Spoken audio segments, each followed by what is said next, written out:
This report will come as a shocker to many of you. Good day and welcome to another edition of Lumberjack Logic. I'm your host, Neil Johnson. So Jim Jordan is long thought to have been a conservative icon, right? Somebody who's really going to get the job done for conservatives, is always going to fight for conservative values. Well, folks, this is going to show a major conflict of interest and some very troubling developments lately. So there's an antitrust lawsuit going on against Facebook, or Meta as it's now called. I still call it Facebook. But it was initiated by the Federal Trade Commission, and it alleges that the company gained unfair monopoly power advantages through its purchases of WhatsApp and Instagram. The trial began on April 14th, 2025. I've spoken about it briefly before, but it could potentially lead Meta to being forced to divest the platforms, Instagram, WhatsApp, to enhance competition in social media. Now, this will have far-reaching implications not only on Meta, but also Google and a number of other platforms. As we get into this report, though, please subscribe to the channel, and I'm going to start off with a clip from Mike Davis. Jim Jordan, nice guy, but he's always carried the water for big tech, and he's carrying the water for big tech now because now that Trump's antitrust law enforcers are really heating up their efforts against Google and Facebook and Amazon and Apple, you see Jim Jordan doing something he hasn't done for 4 years. For 4 years of unprecedented Republican lawfare against Trump, his top aides, his supporters, parents, Christians, you never saw Jim Jordan trying to do anything at the Biden Justice Department to stop them. You never saw him trying to cut their funding. So Jim Jordan has some troubling issues here, okay? Now, I'm not going to say Jim Jordan's all bad. I know he did sponsor HR 3827. That's the Protect Speech Act. That was back in 2020, 2021. Okay, and the bill modifies the immunity from liability of a provider or user of an interactive computer service, in other words, a social media company, for screening and blocking offensive content on its platform. Okay, so this was his Protect Speech Act. He did do something there. But he's also, I'm going to go to an older article from October 11th, 2023, out of the New Republic, which is a dramatically liberal publication. But they're talking about his connections, and you cannot deny his campaign donations and who's on his staff. So I'm not saying he's totally compromised in the sense that, well, everybody's taking money from these companies. And if I had a campaign, I would take their money as well. That doesn't mean that I would sell out my soul to them. So it's not a direct correlation. But there's more than that. So out of this article, Representative Jim Jordan, the Ohio Republican running for House Speaker, has made no secret of his dislike for the technology industry, repeatedly accusing major platforms of censoring conservative voices.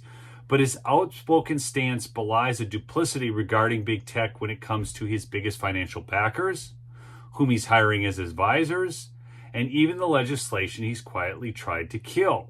Okay? He talks about big tech being out to get conservatives, but where's the action, to say that, well, Section 230, if it's simply for platforms, not publishers, then why isn't that being enforced? Okay? Jordan has accepted more than $750,000 in total campaign donations from the communications and electronics industry since he first ran for Congress in 2006.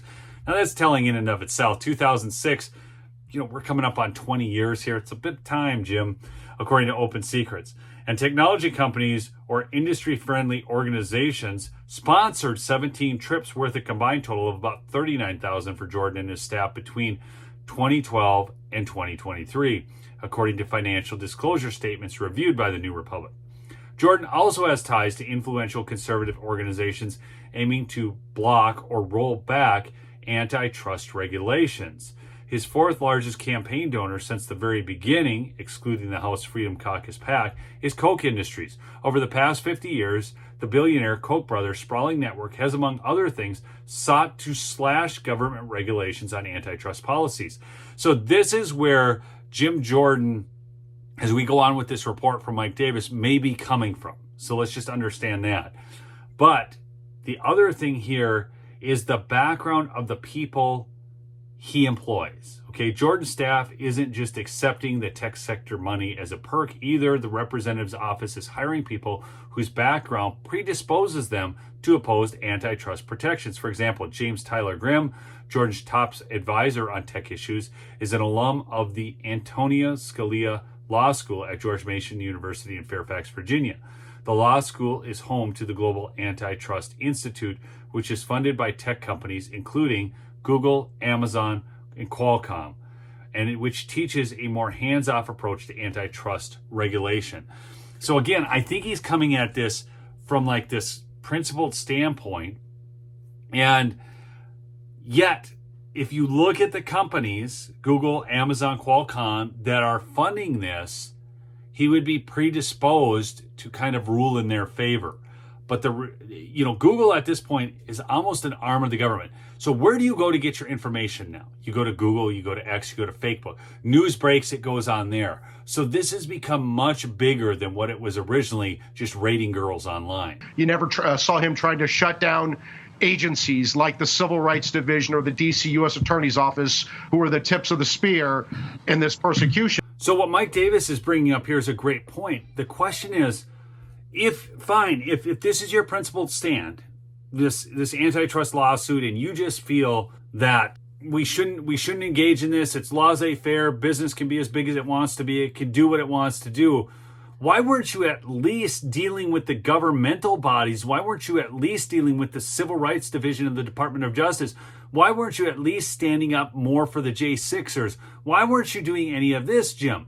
I mean, if this is your principled stand, where were you on the other issues? But now that we have Trump's antitrust law enforcers at the FTC and the antitrust division over the target on Google, Amazon, Facebook, and Apple, Jim Jordan all of a sudden wants to use the reconciliation process to effectively gut and end the Federal Trade Commission, while the Federal Trade Commission is just about ready to hold Meta, Facebook, accountable for its antitrust abuses. This is the same Facebook that spent $400 million chasing Trump out of office in 2020, subjecting him to lawfare.